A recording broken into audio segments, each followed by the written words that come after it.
Hello NEET aspirants, कैसे हैं आप सभी लोग। आई होप आप सभी अच्छे होंगे। My self doctor Hemant from Indians education अड्डा।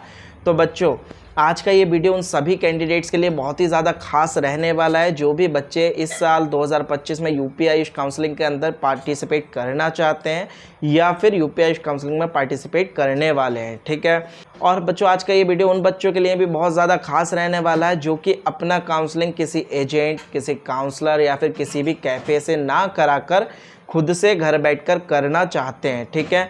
तो बच्चों, जो बच्चे खुद से अपना काउंसलिंग करना चाहते हैं तो उनको सारी चीज़ें पता होनी चाहिए कि यूपी आयुष काउंसलिंग का क्या प्रोसेस है, क्या रूल्स है और किस तरह से आपको ये पूरा प्रोसेस करना रहता है। ठीक है। इसके अलावा बच्चों, क्या क्या टर्म एंड कंडीशंस हैं और ऐसी कौन सी गलतियां हैं जिनसे हमको बचना है। ठीक है। जिससे कि हमारा बच्चों यूपी आयुष काउंसलिंग का जो सिक्योरिटी मनी है वो भी सेफ रहे और किसी भी कंडीशन में हमसे हमारा काउंसलिंग मिस ना हो। ठीक है। तो बच्चों, कहने का मतलब यह है कि इस वीडियो में हम all about UP AYUSH counselling की फुल डिटेल्ड में बात करने वाले हैं। ठीक है। चाहे बच्चों वो काउंसलिंग प्रोसेस हो, रूल्स हो एंड टर्म एंड कंडीशंस हो। ठीक है।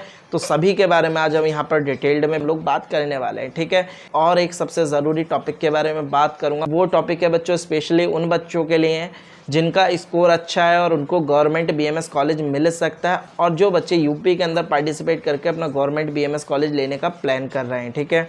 तो बच्चों, उसमें मैं बताऊंगा आपको कि जो हमारे यूपी के अंदर गवर्नमेंट कॉलेजेस हैं उनका लास्ट ईयर का कट ऑफ क्या रहा था कैटेगरी वाइज। ठीक है। और इस साल का कट ऑफ क्या रहेगा, किस रैंक तक आपको कौन सा कॉलेज मिल सकता है। ठीक है। तो वीडियो में लास्ट तक बने रहें, वीडियो को स्किप नहीं करना है। ठीक है। और अब बच्चों, इसके अलावा मेरा आप सभी से एक पर्सनल रिक्वेस्ट है कि अगर अभी तक चैनल को आप सभी ने सब्सक्राइब नहीं किया है तो चैनल को सब्सक्राइब कर दें, क्योंकि बच्चों यूपी आयुष काउंसलिंग और ऑल इंडिया आयुष काउंसलिंग मतलब AA CCC Ayush counselling and हमारे इंडिया के अंदर जितने भी स्टेट्स हैं उन सभी के आयुष काउंसलिंग से रिलेटेड जो भी इंपॉर्टेंट लेटेस्ट अपडेट होगी वो आपको इस चैनल पर टाइम से मिलती रहेगी। तो बच्चों, इसलिए चैनल को सब्सक्राइब ज़रूर कर लें। और हाँ बच्चों, इसके अलावा अगर अभी तक किसी भी बच्चे ने हमारा WhatsApp channel and WhatsApp group join नहीं किया है तो वो अभी ज्वाइन कर ले, जिसका लिंक डिस्क्रिप्शन में दिया हुआ है। ठीक है। क्योंकि जो भी आयुष काउंसलिंग से रिलेटेड लेटेस्ट अपडेट होगी वो आपको वहाँ पर टाइमली मिलती रहेगी। ठीक है। तो चलिए वीडियो को करते हैं स्टार्ट।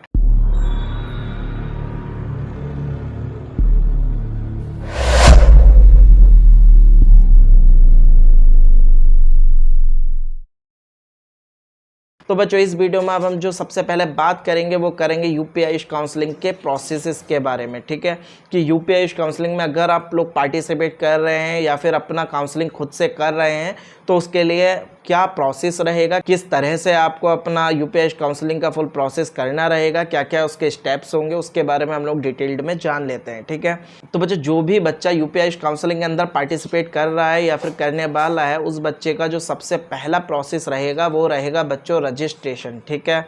मतलब बच्चों, अगर आप यूपी आयुष काउंसलिंग के अंदर पार्टिसिपेट कर रहे हैं तो सबसे पहले आपको यूपी आयुष काउंसलिंग की ऑफिशियली साइट पर जाकर अपना रजिस्ट्रेशन करना रहेगा।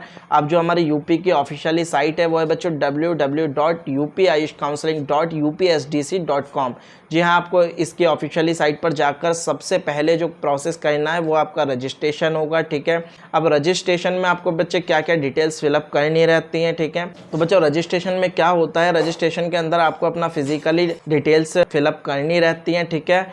एंड रजिस्ट्रेशन के टाइम पर जो इंपॉर्टेंट डॉक्यूमेंट्स होते हैं वो आपको वहाँ पर सबमिट करने रहते हैं, मतलब वेरीफाइड कराने रहते हैं। और बच्चों, यहाँ पर मैं उन बच्चों का एक डाउट क्लियर करना चाहूँगा जो बच्चे गवर्नमेंट बीएमएस कॉलेजेस के लिए पार्टिसिपेट कर रहे हैं, क्योंकि जो बच्चे गवर्नमेंट बीएमएस कॉलेजेस के लिए पार्टिसिपेट कर रहे हैं यूपी के लिए, उनमें से अधिकतर बच्चों ने ऑल इंडिया आयुष काउंसलिंग मतलब AA CCC के आयुष काउंसलिंग में भी पार्टिसिपेट किया होगा और अधिकतर बच्चों ने अपना जो काउंसलिंग प्रोसेस है वो खुद से किया होगा। तो बच्चों, AA CCC का जो रूल्स है वो अलग हैं और यूपी आयुष काउंसलिंग की जो कंडीशंस हैं वो अलग है। ठीक है। AA CCC में होता क्या है बच्चों, वहाँ पर सबसे पहले आपको अपना रजिस्ट्रेशन करना होता है, उसके बाद में आपको अपना रजिस्ट्रेशन और सिक्योरिटी मनी का फ़ी कटाना होता है। ठीक है।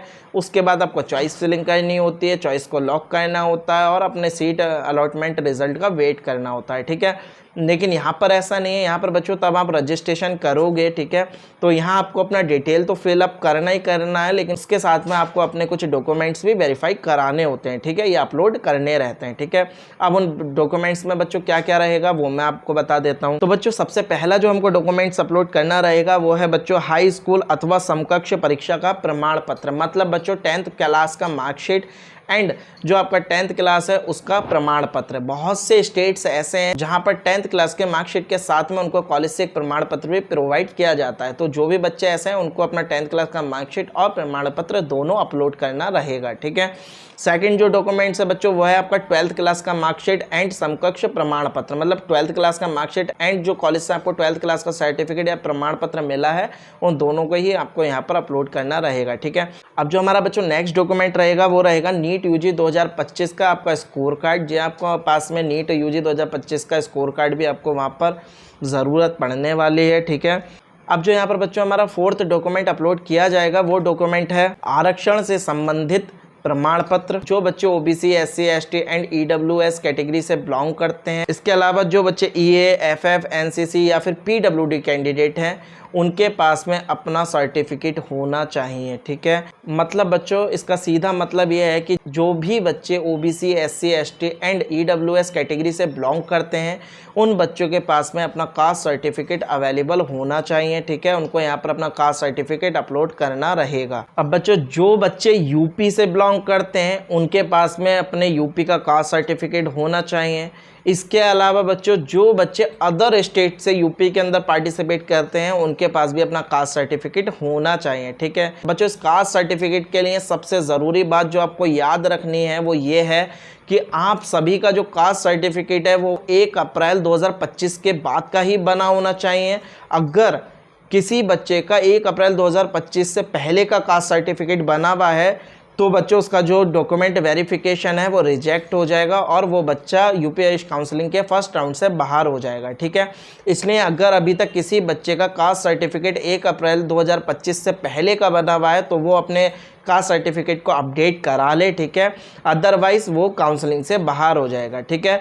और दूसरा जो सबसे इम्पॉर्टेंट पॉइंट है, जो भी बच्चे अदर स्टेट से यूपी के अंदर पार्टिसिपेट कर रहे हैं, ठीक है बच्चों, सबसे पहले आप एक चीज़ जान लीजिए कि यूपी एक ओपन स्टेट है, ठीक है। यूपी की जो 85% गवर्नमेंट डीम्ड यूनिवर्सिटीज़ की सीट्स हैं, इसके अलावा जो यूपी के 100% प्राइवेट सीट्स हैं, ठीक है, उन सीट्स पर किसी भी स्टेट से, मतलब ऑल ओवर इंडिया से बच्चा चाहे किसी भी स्टेट से है वो डायरेक्टली पार्टिसिपेट कर सकता है, ठीक है। यूपी के अंदर ना ही किसी तरह का कोटा है, कोई मैनेजमेंट कोटा नहीं है, किसी तरह का कोई कोटा नहीं है और यूपी एक ओपन स्टेट है। बच्चा किसी भी स्टेट से बिलोंग करता हो वो यूपी के आयुष काउंसलिंग में पार्टिसिपेट कर सकता है, ठीक है। अब बच्चों उन बच्चों को क्या करना है जो अदर स्टेट से बिलोंग करते हैं, तो सबसे पहले उन बच्चों को एक चीज़ समझ लेनी है, ठीक है।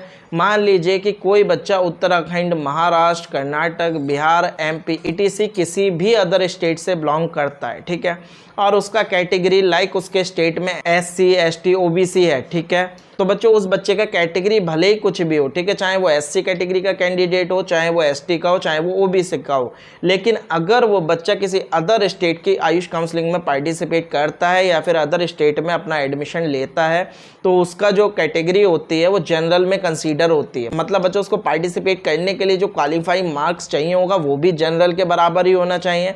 जैसा कि आप सभी को पता है कि जनरल या फिर ईडब्ल्यूएस कैटेगरी का बच्चा है तो उसका जो कट ऑफ लगा है इस बार क्वालिफाइंग वो है बच्चों 144, ठीक है। और वहीं अगर मैं बात करूं ओबीसी, एससी, एसटी की तो 130, 113 मार्क्स है, ठीक है। तो कहने का मतलब ये मान लीजिए कि कोई बच्चा अदर स्टेट का और उसका 113 मार्क्स है और वो यूपी के आयुष काउंसलिंग में पार्टिसिपेट करना चाह रहा है तो बेटा वो जनरल में ही कंसीडर होगा। मतलब उसको पार्टिसिपेट करने के लिए क्वालिफाइंग मार्क्स जनरल के हिसाब से होने चाहिए, ठीक है। लेकिन मान लीजिए किसी बच्चे का 144 नहीं है, उससे लो है, ठीक है, लेकिन वो ओबीसी का या एससी का कैंडिडेट है तो उसको किस तरह से पार्टिसिपेट करना है कि वो अपनी ही कैटेगरी में कंसीडर हो, ठीक है। तो बच्चे जो अदर स्टेट के बच्चे हैं उनके पास NCL वाला कास्ट सर्टिफिकेट होना चाहिए, मतलब बच्चों केंद्र वाला, ऑल इंडिया गवर्नमेंट वाला आपके पास कास्ट सर्टिफिकेट यदि बना हुआ है तो आप अपनी सेम कैटेगरी पर ही इस स्टेट के अंदर पार्टिसिपेट कर सकते हो। ठीक है, सबसे इंपॉर्टेंट ये था। ठीक है, इसके अलावा बच्चों जो बच्चे PWD कैंडिडेट है उनके पास अपना PWD सर्टिफिकेट होना चाहिए। ठीक है, इसके अलावा किसी और बच्चे के पास में कोई कोटा है, ठीक है, जैसे कि बच्चों EAFF या फिर NCC, ठीक है, तो उससे रिलेटेड उसके पास एक वैलिड प्रमाण पत्र होना ज़रूरी है। ठीक है, वो अपलोड किया जाएगा। ठीक है, और हाँ बच्चों, ये जो कास्ट सर्टिफिकेट है वो 1 अप्रैल 2025 के बाद का जो बना होना चाहिए वो सिर्फ OBC EWS कैंडिडेट के लिए मैंडेटरी है। लेकिन अगर कोई बच्चा SC कैटेगरी का है तो उस बच्चे का अगर पहले का भी कास्ट सर्टिफिकेट बना हुआ है तो उसको अपडेट कराने की ज़रूरत नहीं है, उसका वैलिड रहेगा। ठीक है, अब हम लोग बात कर लेते हैं, हमारा जो नेक्स्ट डॉक्यूमेंट है बच्चों वो रहेगा डोमिसाइल, जिसको हम मूल निवास प्रमाण पत्र भी बोलते हैं। ठीक है, अब बच्चों ये जो मूल निवास प्रमाण पत्र है किस किस बच्चे को चाहिए होगा उसके बारे में थोड़ा सा हम लोग जान लेते हैं। ठीक है, सबसे पहले बच्चों अगर कोई बच्चा यूपी का कैंडिडेट है, मतलब बच्चों उत्तर प्रदेश का मूल निवासी है और उस बच्चे ने अपना 10th और 12th उत्तर प्रदेश के ही किसी कॉलेज से किया है, तो उस बच्चे के पास अगर उसका मूल निवास प्रमाण पत्र नहीं भी है तो भी चलेगा। ठीक है, तो उसका जो मूल निवास प्रमाण पत्र का काम है वो उसका 10th क्लास का और 12th क्लास का मार्कशीट करेगा। ठीक है, और सेकंड कंडीशन क्या है बच्चों? सेकंड कंडीशन ये है कि अगर कोई बच्चा उत्तर प्रदेश का मूल निवासी है लेकिन उस बच्चे ने 10th या फिर 12th या फिर दोनों में से कोई एक, ठीक है, उत्तर प्रदेश से बाहर से किया है, ठीक है, तब भी उस बच्चे को अपना मूल निवास प्रमाण पत्र चाहिए होगा। ठीक है, इसके अलावा बच्चों जो बच्चे अदर स्टेट से पार्टिसिपेट कर रहे हैं उनको भी अपना मूल निवास प्रमाण पत्र यानी डोमिसाइल चाहिए होगा। ठीक है, इसके अलावा बच्चों जो कैंडिडेट यूपी से बिलोंग करते हैं लेकिन उन्होंने अपना जो 10th और 12th है वो मुस्लिम अलीगढ़ यूनिवर्सिटी से किया है, उन बच्चों को भी अपना मूल निवास प्रमाण पत्र मतलब डोमिसाइल यहाँ पर चाहिए होगा। ठीक है, अब हम लोग बढ़ते हैं हमारे नेक्स्ट डॉक्यूमेंट की ओर। अब जो बच्चों हमारा नेक्स्ट डॉक्यूमेंट है जो कि हमको रजिस्ट्रेशन के समय पर अपलोड करना रहेगा वो है बच्चों आपका पहचान पत्र। वो है बच्चों आपके पहचान पत्र, identity, like Aadhaar card, PAN card, passport and driving licence. ठीक है, तब आप रजिस्ट्रेशन करोगे। अगर आपके पास इन चारों में से कोई भी एक डॉक्यूमेंट है तो उससे आप अपना रजिस्ट्रेशन डन कर सकते हो। ठीक है, तो बच्चों ये तो वो डॉक्यूमेंट्स थे जो कि आपको रजिस्ट्रेशन करते समय चाहिए ही चाहिए होंगे। ठीक है, अब बढ़ते हैं हम लोग हमारे नेक्स्ट प्रोसेस की ओर कि हमारा नेक्स्ट प्रोसेस क्या होगा। ठीक है, अब बच्चों हमारा जो नेक्स्ट प्रोसेस है वो है रजिस्ट्रेशन फीस। ठीक है, मतलब बच्चों आपने अपना रजिस्ट्रेशन किया, रजिस्ट्रेशन करते टाइम पर जो भी डॉक्यूमेंट्स का रिक्वायर्ड था वो आपने सारे ही वेरीफाइड करा लिए हैं। ठीक है, उसके बाद में बच्चों आपको अपना रजिस्ट्रेशन फ़ीस कटाना रहता है जो कि है 2000 रुपये। ठीक है, हाँ बच्चों ये रजिस्ट्रेशन अमाउंट जो होता है वो 2000 रुपये होता है, चाहे वो बच्चा किसी भी कैटेगरी से बिलोंग करता है। ठीक है, और ये रजिस्ट्रेशन अमाउंट बच्चों रिफंडेबल नहीं होता है। ठीक है, अब हमारा जो नेक्स्ट प्रोसेस आ जाता है वो है बच्चों सिक्योरिटी मनी। ठीक है, अब जो भी बच्चे उत्तर प्रदेश के अंदर गवर्नमेंट BMS कॉलेजेस की काउंसलिंग कराना चाहते हैं उन बच्चों का जो सिक्योरिटी मनी रहता है बच्चों वो है 20,000 रुपये। ठीक है, इसके अलावा जो बच्चे अपना प्राइवेट BMS, BHMS या फिर BUMS कॉलेजेस में एडमिशन कराना चाहते हैं तो उन बच्चों का जो सिक्योरिटी मनी लगता है बच्चों वो लगता है 50,000 रुपये। ठीक है, इसके अलावा जो बच्चे प्राइवेट एंड गवर्नमेंट, इसके अलावा जो बच्चे गवर्नमेंट एंड प्राइवेट दोनों ही कॉलेजेस की काउंसलिंग के लिए पार्टिसिपेट करना चाहते हैं तो उनको भी बच्चों 50,000 रुपये अपना सिक्योरिटी मनी कटाना रहता है। ठीक है, क्लियर। अब बच्चों ये जो सिक्योरिटी मनी होता है वो रिफंडेबल होता है। ठीक है, अब जो बच्चों इसका term and conditions and rules जो रहेंगे कि किस कंडीशन में आपका सिक्योरिटी मनी जब्त हो जाएगा या किस कंडीशन में आपको रिफंड मिलेगा उसके बारे में हम अभी आगे बात करेंगे। ठीक है, अब जो बच्चों हमारा नेक्स्ट प्रोसेस है वो है बच्चों publication of state merit list. जी हाँ, आपका रजिस्ट्रेशन हो गया, सिक्योरिटी मनी हो गया, उसके बाद में एक मेरिट लिस्ट लगेगा। ठीक है, अब जो मेरिट लिस्ट लग गया, मेरिट लिस्ट लगने के बाद में अब जो आपका नेक्स्ट प्रोसेस आएगा वो आएगा choice filling and choice locking. ठीक है, रजिस्ट्रेशन हो गया, डॉक्यूमेंट वेरिफिकेशन हो गया, सिक्योरिटी मनी हो गई आपका, इसके बाद मेरिट लिस्ट आ गई, इसके बाद में आपको करनी रहेगी चॉइस फिलिंग। ठीक है, अब बच्चों चॉइस फिलिंग आपको कैसे करनी है? चॉइस फिलिंग में बच्चों आपको पता होना चाहिए अगर आप गवर्नमेंट कॉलेजेस के लिए पार्टिसिपेट कर रहे हो तो आपको उसके कट ऑफ का या सीक्वेंस का एक प्रेफरेंस लिस्ट होनी चाहिए, उस हिसाब से आपको अपना चॉइस फिलिंग करना है। ठीक है, और जो बच्चे प्राइवेट कॉलेजेस के लिए चॉइस फिलिंग कर रहे हैं उनको अपने बजट, अपने मार्क्स और अपने रैंक वाइज ही कॉलेजेस को चूज़ करना है एंड उनका प्रेफरेंस लिस्ट बनाना है, जिसके बाद में उसको अपना चॉइस फिलिंग करना है और चॉइस को लॉक कर देना है। ठीक है, अब जो बच्चों हमारा चॉइस फिलिंग के बाद नेक्स्ट प्रोसेस है वो है बच्चों आपका सीट अलॉटमेंट लिस्ट। ठीक है बच्चों, चॉइस फिल हो गई, लॉक हो गई। इसके बाद में बच्चों यूपी आयुष काउंसलिंग की ऑफिशियली साइट पर आपका सीट अलॉटमेंट आ जाएगा। ठीक है, उसमें आप चेक कर सकते हो कि आपको कौन सा कॉलेज अलॉट हुआ है। ठीक है बच्चों, अब सीट अलॉटमेंट होने के बाद में अब जो सबसे ज़्यादा इंपॉर्टेंट आपका प्रोसेस रहने वाला है वो रहने वाला है document verification eight nodal centre. मतलब बच्चों आपको सीट अलॉट हो गई है। ठीक है, तो सीट अलॉट होने के बाद में आपको फिजिकली जो यूपी का नोडल सेंटर है जो कि लखनऊ में है, वहाँ जाकर आपको अपना वेरिफिकेशन कराना होता है। ठीक है, अब बच्चों वेरिफिकेशन कैसे होता है, तो बच्चों वहाँ पर फिजिकली वेरिफिकेशन क्या होता है, मतलब जो भी आपके डॉक्यूमेंट्स हैं उन सभी को फिजिकली ले जाकर आपको वहाँ पर वेरिफिकेशन कराना होता है और वहाँ से आपको officially seat allotment letter provide कर दिया जाता है। ठीक है, जिसके बारे में आगे बताऊँगा कि वेरिफिकेशन के समय क्या क्या डॉक्यूमेंट्स चाहिए होंगे। ठीक है, अब इसके बाद में बच्चों वेरिफिकेशन हो गया। अब जो हमारा नेक्स्ट प्रोसेस होगा वो है डाउनलोड अलॉटमेंट लेटर। ठीक है, यूपी आयुष काउंसलिंग की ऑफिशियली साइट पर ऑनलाइन आपका अलॉटमेंट लेटर आ जाएगा जिसको आपको डाउनलोड कर लेना है। ठीक है, इसके बाद बच्चों जो नेक्स्ट प्रोसेस है वो है आपका एडमिशन एट अलॉटेड कॉलेज। मतलब बच्चों फिजिकल वेरिफिकेशन के बाद में, ठीक है, जिस कॉलेज में आपको सीट अलॉट हुआ है, ठीक है, आपको शेड्यूल के टाइमिंग के हिसाब से आपको उस कॉलेज में जाकर रिपोर्टिंग करना रहेगा। रिपोर्टिंग में आपको अपने ओरिजिनल डॉक्यूमेंट सबमिट करने रहेंगे और जो उस कॉलेज का फर्स्ट ईयर का फ़ी है वो आपको सबमिट करना रहता है। ठीक है, ये आपका बच्चों लास्ट प्रोसेस होता है सीट अलॉटमेंट का। ठीक है, इसके बाद भी बच्चों एक प्रोसेस और होता है। ठीक है, अपग्रेडेशन। मतलब बच्चों किसी बच्चे को कॉलेज अलॉट हो गया है लेकिन वो बच्चा उस कॉलेज से खुश नहीं है और वो किसी दूसरे कॉलेज के लिए अपग्रेड करना चाहता है, तो उसके बाद में जो नेक्स्ट प्रोसेस हमारा आएगा वो आएगा अपग्रेडेशन। ठीक है, तो वो बच्चा किसी दूसरे कॉलेज के लिए अपग्रेड कर सकता है। ठीक है, अब जो हमारा नेक्स्ट प्रोसेस है बच्चों वो है document verification of upgrade candidate. ठीक है, मतलब जिन बच्चों ने अपग्रेड किया है उनको फिर से अपना डॉक्यूमेंट वेरिफिकेशन कराना रहेगा नोडल सेंटर पर जाकर। ठीक है, इसके बाद बच्चों नेक्स्ट प्रोसेस है download allotment letter of upgrade candidate. मतलब जिन बच्चों ने दूसरे कॉलेज के लिए अपग्रेड किया है उन बच्चों को अपना फाइनल अलॉटमेंट डाउनलोड करना होगा एंड उसके बाद में अगर उस बच्चे को सीट मिल जाती है तो उस कॉलेज में जाकर अपना रिपोर्टिंग डन करना रहेगा। ठीक है, तो बच्चों ये तो था कंप्लीट काउंसलिंग का प्रोसेस कि क्या सीक्वेंस है काउंसलिंग का, कितने प्रोसेसेस आपको करने रहते हैं और उनके अंदर क्या क्या करना रहता है। ठीक है, अब बच्चों हम बात कर लेते हैं कुछ ज़रूरी बातों के बारे में एंड कुछ रूल्स के बारे में जो कि आपको पता ही होने चाहिए। ठीक है, सबसे पहले अगर मैं बात करूं तो बच्चों वो है ऑनलाइन पंजीकरण। ठीक है, जैसा मैंने बताया रजिस्ट्रेशन के समय अगर कोई भी बच्चा यूपी आयुष काउंसलिंग में पार्टिसिपेट कर रहा है तो उसको जो अपना पंजीकरण है मतलब रजिस्ट्रेशन है वो यूपी आयुष काउंसलिंग की ऑफिशियली साइट www.upayushcounseling.upsdc.com पर जाकर ही करना रहेगा। और बच्चों यहाँ जो पेमेंट होगा वो सिर्फ ऑनलाइन तरीके से ही होगा। ठीक है, ऑफलाइन का कोई भी सीन नहीं है। ठीक है, अब जो नेक्स्ट है बच्चों वो है पंजीकरण शुल्क। ठीक है, जो भी बच्चे यूपी आयुष काउंसलिंग में पार्टिसिपेट कर रहे हैं चाहे वो किसी भी कैटेगरी से बिलोंग करते हैं उन सभी का जो पंजीकरण शुल्क है वो 2000 रुपये रहेगा। ठीक है, तो बच्चों नेक्स्ट कंडीशन क्या है, नेक्स्ट कंडीशन है कि मान लीजिए अगर कोई बच्चा ऐसा है जिसको फर्स्ट राउंड में सीट अलॉटमेंट नहीं होती है या फिर सेकंड राउंड में भी सीट अलॉटमेंट नहीं होती है तो वो बच्चा सेकंड या फिर थर्ड राउंड में अगर पार्टिसिपेट करेगा तो क्या उसको दोबारा से अपना रजिस्ट्रेशन फ़ीस कटाना रहेगा?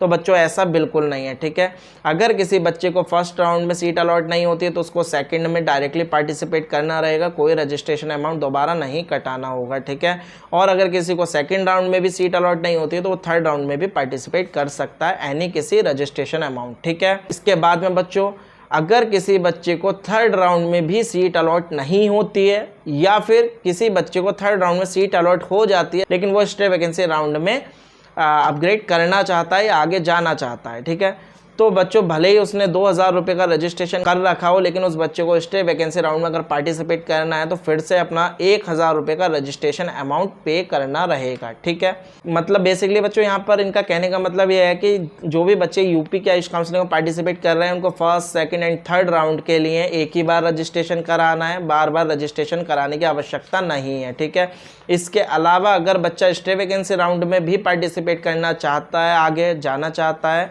तो उसको उस कंडीशन में 1000 रुपये अलग से देना होगा। ठीक है, अब जो हमारा नेक्स्ट प्रोसेस है बच्चों उसको भी समझ लेते हैं। हमारा जो नेक्स्ट प्रोसेस है बच्चों वो है धरोहर धनराशि मतलब कि सिक्योरिटी मनी। ठीक है, जैसा कि मैंने आपको बताया है कि जो बच्चे गवर्नमेंट बीएमएस कॉलेज के लिए अप्लाई कर रहे हैं उनका 20,000 रुपये सिक्योरिटी मनी लगेगा, और जो बच्चे प्राइवेट बीएमएस कॉलेज या बीएचएमएस या बीओएमएस कॉलेजेस के लिए पार्टिसिपेट कर रहे हैं उनका 50,000 रुपये, और जो गवर्नमेंट और प्राइवेट दोनों के लिए ही पार्टिसिपेट कर रहे हैं उनका भी 50,000 रुपये यहाँ पर लगने वाला है। ठीक है, इसके अलावा बच्चों जो आपका सिक्योरिटी मनी है वो सिर्फ ऑनलाइन तरीके से ही स्वीकार्य होगा। अगर आपने अपना सिक्योरिटी मनी नहीं कटाया है आप आगे का प्रोसेस नहीं कर सकते, आपके लिए किसी भी तरह का कोई चॉइस फिलिंग ओपन नहीं होगा। ठीक है, तो सिक्योरिटी मनी आपको कटाना रहेगा, और ये जो सिक्योरिटी मनी है वो आपको ऑनलाइन ही कटाना होगा। अब बच्चों सबसे ज़रूरी बात जो कि सिक्योरिटी मनी से रिलेटेड है वो ये है कि बच्चों आपका जो ये सिक्योरिटी मनी है, ठीक है, वो आपको अपने ही अकाउंट से कटाना है। मतलब बच्चों बहुत से काउंसलर्स यूपी के अंदर ऐसे हैं या फिर अदर स्टेट्स में ऐसे हैं जो कि बच्चों का काउंसलिंग कराते हैं और उन बच्चों से सिक्योरिटी मनी का पैसा अपने अकाउंट में डलवा लेते हैं और वो जो उसका सिक्योरिटी मनी रहता है अपने अकाउंट से कटाते हैं। ठीक है, तो बच्चों अगर कोई भी व्यक्ति ऐसा कर रहा है तो आपको ऐसा नहीं करवाना है। ठीक है, क्योंकि बच्चों आपका जो सिक्योरिटी मनी होता है वो रिफंडेबल होता है। ठीक है, मतलब जिस अकाउंट से वो सिक्योरिटी मनी कटा होगा उसी अकाउंट में वो रिफंड होगा। लाइक आपने मेरे को पेमेंट डाला और मैंने आपका जो सिक्योरिटी मनी है अपने अकाउंट से कटाया, तो बच्चों वो सिक्योरिटी मनी आपके पास रिफ़ंड नहीं आएगा, वो सिक्योरिटी मनी मेरे पास रिफ़ंड आएगा। और बात का क्या गारंटी है कि मैं आपको वापस करूं या ना करूं। ठीक है, तो ऐसा हमको बिल्कुल नहीं करना है। ठीक है, आप काउंसलिंग भले ही किसी भी काउंसलर से कराओ, किसी एजेंट से कराओ या किसी कैफ़े से कराओ, लेकिन सिक्योरिटी मनी आपको अपने अकाउंट से कटाना है या फिर अपने किसी फैमिली मेम्बर या फिर किसी ऐसे रिलेटिव के अकाउंट से कटाना है जिस पर आप ट्रस्ट कर सको। ठीक है, क्लियर। अब जो हमारा नेक्स्ट है बच्चों वो क्या है, अब बच्चों इसके बाद जो हमारा नेक्स्ट पॉइंट है वो ये है, यदि कोई स्टूडेंट ऐसा है जिसको सीट अलॉट नहीं हुई है, ठीक है, और वह आगे के राउंड्स में पार्टिसिपेट करना चाहता है एंड फर्स्ट और सेकंड राउंड में सीट अलॉट होने के बाद भी यदि सेकंड या थर्ड राउंड में दोबारा पार्टिसिपेट करना चाहता है और अपना सीट अलॉटमेंट कराना चाहता है, तो उस बच्चे को दोबारा से सिक्योरिटी मनी जमा करने की आवश्यकता नहीं है। ठीक है, क्लियर। इनका कहने का मतलब यह है बच्चों कि अगर किसी बच्चे को फर्स्ट राउंड में सीट अलॉट नहीं होती और वो आगे के राउंड्स में पार्टिसिपेट करना चाहता है, या फिर किसी बच्चे को फर्स्ट या फिर सेकंड राउंड में सीट अलॉट हो गई है और वो पुनर्आवंटन मतलब कि किसी और कॉलेज के लिए अपग्रेड करना चाहता है, ठीक है, तो उस बच्चे को दोबारा से अपना सिक्योरिटी मनी कटाने की ज़रूरत नहीं होगी। ठीक है, अब जो हमारा नेक्स्ट है वो क्या है बच्चों, नेक्स्ट सबसे ज़रूरी बात हमें याद रखनी है वो ये है कि अगर किसी बच्चे ने फर्स्ट या फिर सेकंड राउंड में अपना काउंसलिंग कराया और उसको फर्स्ट या फिर सेकंड राउंड में सीट अलॉट हो गई है, ठीक है, और सीट अलॉटमेंट होने के बाद में यदि उसने अपना नोडल सेंटर पर जाकर फिज़िकली वेरिफिकेशन करा लिया है, ठीक है, और उसके बाद में अगर वो अपना सीट छोड़ता है तो उस कंडीशन में उसको सिक्योरिटी मनी जब्त कर ली जाएगी, उसका सिक्योरिटी मनी रिफंड नहीं होगा। ठीक है, सेकंड, किसी बच्चे को फर्स्ट या सेकंड राउंड में कोई सीट मिल गई है लेकिन वो उस कॉलेज से खुश नहीं है और वो उस कॉलेज के लिए अपग्रेड करता है, ठीक है, और अपग्रेड करने के बाद अगर उसको किसी दूसरे कॉलेज में सीट मिल जाती है और उसके बाद भी अगर वो सीट को छोड़ता है तो उस कंडीशन में भी आपका सिक्योरिटी मनी रिफंड नहीं होगा। फिर उसके बाद क्या होगा बच्चों, अगर आपको नेक्स्ट राउंड में पार्टिसिपेट करना रहेगा तो आपको फिर से अपना सिक्योरिटी मनी कटाना होगा। ठीक है, तो आपको ये चीज़ ध्यान रखनी है, यही पॉइंट ऐसा है जहाँ पर बच्चे सबसे ज़्यादा गलती करते हैं। ठीक है, मान लीजिए आपको सीट मिल गई है लेकिन आप उस कॉलेज से खुश नहीं हो तो आपको फिजिकल वेरिफिकेशन के लिए नोडल सेंटर नहीं जाना है, मतलब आप फ्री एग्जिट ले सकते हो। ठीक है, लेकिन अगर आपने फिजिकल वेरिफिकेशन करा लिया और उसके बाद में कॉलेज में रिपोर्टिंग नहीं की है तो बच्चों आपका सीट कैंसिल हो जाएगा और आपका जो सिक्योरिटी मनी है वो आयुष मिनिस्ट्री द्वारा जब्त कर लिया जाएगा। ठीक है, तो इस बात का आपको विशेष ध्यान रखना होगा। इसके बाद मान लीजिए बच्चों आपका पूरा काउंसलिंग भी हो गया, आपको सीट भी अलॉट हो गया, या फिर किसी बच्चे को सीट अलॉट नहीं हुआ लास्ट राउंड तक भी, ठीक है, तो वो बच्चे सबसे ज़्यादा जो परेशान रहते हैं वो रहते हैं अपने सिक्योरिटी मनी के लिए। ठीक है, कि सर हमारा सिक्योरिटी मनी कब वापस आएगा।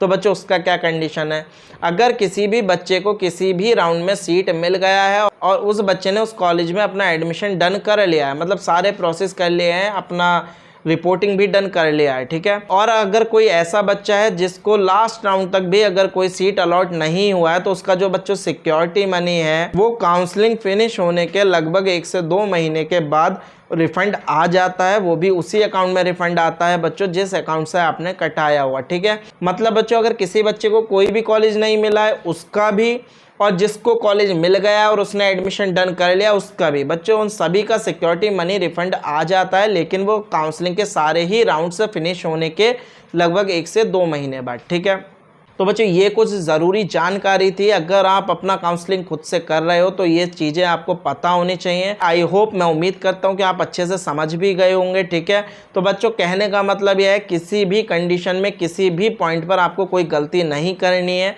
अगर आपको फिर भी नहीं समझ आ रहा है, ठीक है, या आप अदर स्टेट से बिलोंग करते हो तो हमारे नीचे दिए गए नंबर 7599618537 पर आप हमसे पूरा हेल्प ले सकते हो। इसके अलावा अगर बच्चों आपको यूपी के अंदर अगर एक बेस्ट प्राइवेट बीएमएस कॉलेज के अंदर एडमिशन चाहिए, आपका स्कोर अच्छा है या फिर आपका बजट लो है और आपको अपने बजट के अनुसार कॉलेज चाहिए, ठीक है, तो आप उसके लिए भी हमसे कांटेक्ट कर सकते हो। ठीक है, हम लोग बच्चों आपको आपके बजट, आपके स्कोर, ठीक है, और आपके रैंक वाइज जो भी बेस्ट कॉलेजेस मिल सकते हैं उनका एक पूरा प्रॉपरली प्रेफरेंस लिस्ट तैयार करते हैं। इसके अलावा हम उन सभी बच्चों को, ठीक है, जो कि हमारे द्वारा एडमिशन ले रहे हैं या जिनको हम कॉलेज सजेस्ट कर रहे हैं, हम उन बच्चों को पर्सनली कॉलेज बुलाकर विजिटिंग की सुविधा भी प्रोवाइड करते हैं, जिससे कि बच्चे को ये पता चल सके कि जिस कॉलेज में वो एडमिशन लेने वाला है वो कॉलेज एक्चुअली में कैसा है। ठीक है, तो बच्चों आप हमारे द्वारा अपना पूरा काउंसलिंग करा सकते हो। ठीक है, हमारा जो काउंसलिंग चार्ज है बच्चों, अगर कोई बच्चा प्राइवेट बीएमएस, बीएचएमएस या फिर बीयूएमएस कॉलेजेस के लिए अपना काउंसलिंग कराना चाहता है तो बच्चों उसका जो हमारा काउंसलिंग चार्ज है वो पूरे यूपी के अंदर सबसे लो है, जो कि है बच्चों 2000 रुपीज़। ठीक है, इस 2000 रुपये के अंदर हम बच्चे का प्रॉपरली काउंसलिंग करा कर देते हैं, जिसमें कि उसके रजिस्ट्रेशन से लेकर जितने भी प्रोसेस होते हैं सीट अलॉटमेंट तक, वो सारे ही प्रोसेस हम लोग बच्चे के करवा कर देते हैं। ठीक है, इसके अलावा जो बच्चे गवर्नमेंट बीएमएस, बीएचएमएस या फिर बीयूएमएस कॉलेजेस के लिए अपना काउंसलिंग कराना चाहते हैं तो बच्चों उसका जो चार्जेस है वो हमारा 5000 रुपीज़ है। ठीक है, जिसके अंदर हम बच्चों को प्रॉपरली गाइड करते हैं। ठीक है, उनके मार्क्स, उनकी रैंक वाइज प्रॉपरली एक प्रेफरेंस लिस्ट तैयार करके देते हैं एंड उनका जितना भी काउंसलिंग प्रोसेस है वो सारा ही हम लोग खुद से करके देते हैं। ठीक है, और अगर आप भी चाहते हो हमारे से अपना काउंसलिंग कराना तो एक बार आप हमको कॉल कीजिए या फिर पर्सनली हमारे से विजिट करके हमसे मिलकर अपना काउंसलिंग करा सकते हैं। ठीक है, अब बच्चों हम बात कर लेते हैं उन बच्चों के लिए जो कि इस 2025 यूपीएससी काउंसलिंग के अंदर गवर्नमेंट बीएमएस कॉलेज के लिए अपना काउंसलिंग कराना चाहते हैं। तो बच्चों यूपी के अंदर जो गवर्नमेंट कॉलेजेस हैं उनका लास्ट ईयर का कट ऑफ क्या रहा था और इस साल कॉलेज किस कट ऑफ पर बच्चे को मिल सकता है। ठीक है, तो बच्चों ये लास्ट ईयर का डाटा है जो कि मैंने एक पीडीएफ के रूप में तैयार किया है। ठीक है, जिसमें कि मैंने हर कैटेगरी वाइज क्लोजिंग रैंक के और मार्क्स की बात की है कि कितने क्लोजिंग रैंक लास्ट ईयर रही थी, कि लास्ट ईयर कितनी क्लोजिंग रैंक पर बच्चों को कॉलेज मिला था। ठीक है, उसी के अकॉर्डिंग मैं अभी आपको समझाऊंगा आगे कि कितने मार्क्स या कितनी रैंक पर आपको इस साल गवर्नमेंट कॉलेज मिल सकता है। तो बच्चों आप देख ही सकते हो लास्ट ईयर आपको पहली चीज़ तो ये क्लियर है कि लास्ट ईयर सिर्फ 7 कॉलेजेस ने ही पार्टिसिपेट किया था। ठीक है, ये बांदा का कॉलेज ऐसा था जिसने पार्टिसिपेट नहीं किया था। अब इन 7 कॉलेजेस की क्या क्लोजिंग रैंक रही थी, कितनी रैंक पर या कितने मार्क्स पर कॉलेज मिला था वो आप देख सकते हो। जैसे कि पहला था ये स्टेट आयुर्वेदिक कॉलेज लखनऊ, इसमें जो लास्ट ईयर क्लोजिंग रैंक रही थी फर्स्ट राउंड की, ठीक है, फर्स्ट राउंड में बच्चों इसकी जो क्लोजिंग रैंक रही थी जनरल कैटेगरी के लिए वो रही थी आपकी लगभग 41,000 कुछ, जिस मतलब कि मार्क्स की बात करें तो बच्चों 634 लगभग 634 मार्क्स पर ये कॉलेज बच्चों को मिला था। ठीक है, इसके अलावा अगर बात करें हम इसकी EWS की क्लोजिंग रैंक की तो वो भी लगभग 40,000 के करीब रही थी, और OBC की बात करें तो OBC की जो रैंक रही थी फर्स्ट राउंड की वो रही थी 45,759। ठीक है, और अगर बात करें SC कैटेगरी की तो SC कैटेगरी की लगभग 2 लाख के करीब रही थी। ठीक है, तो ये इसका पूरा चार्ट है, इसका आप एक बार स्क्रीनशॉट ले लीजिए समझने के लिए। ठीक है, तो बच्चों अगर लास्ट ईयर की बात करें तो लास्ट ईयर तो बहुत हाईएस्ट कट ऑफ रही थी फर्स्ट राउंड के अंदर। ठीक है, गवर्नमेंट कॉलेजेस की। ठीक है, तो ये आप स्क्रीनशॉट ले लीजिए, आपको अच्छे से समझ में आ जाएगा। ठीक है, अगर वहीं हम बात करें सेकंड राउंड की तो बच्चों ये लास्ट ईयर का सेकंड राउंड का डाटा है, इसका भी स्क्रीनशॉट ले लीजिए। ये बच्चों थर्ड राउंड का डाटा है, इसका भी स्क्रीनशॉट ले लीजिए। ये फोर्थ राउंड का डाटा है, इसका भी स्क्रीनशॉट ले लीजिए। ठीक है, तो मैं उम्मीद करता हूँ आपने सारे स्क्रीनशॉट ले लिए होंगे पीडीएफ के। अगर नहीं लिए हैं तो आप हमारा नीचे डिस्क्रिप्शन में लिंक दे रखा है हमने व्हाट्सअप ग्रुप और व्हाट्सअप चैनल का, आप उसको ज्वाइन कर लीजिए, उसमें आपको ये PDF प्रोवाइड हो जाएगी। ठीक है, अब मैं बात करता हूँ इस साल के डाटा की कि इस साल कट ऑफ क्यों लो रहने वाली है, दूसरा क्या कट ऑफ रहने वाली है, किस मार्क्स पर या किस कट ऑफ पर आपको इस साल कॉलेज मिलने की संभावना है। ठीक है, चलिए वो देख लेते हैं जल्दी से। तो बच्चों इस बार कट ऑफ डाउन क्यों रहेगी वो आप समझ ही गए होंगे, नहीं समझे तो एक बार समझ लीजिए, मैं शॉर्टली समझा देता हूँ। सबसे पहला रीज़न, लास्ट ईयर यूपी के स्टेट काउंसलिंग के अंदर टोटल 311 गवर्नमेंट सीट्स ऐसी थी जिन पर काउंसलिंग हुई थी। ठीक है, मतलब 311 सीट्स पर ही एडमिशन हुआ था फर्स्ट राउंड में।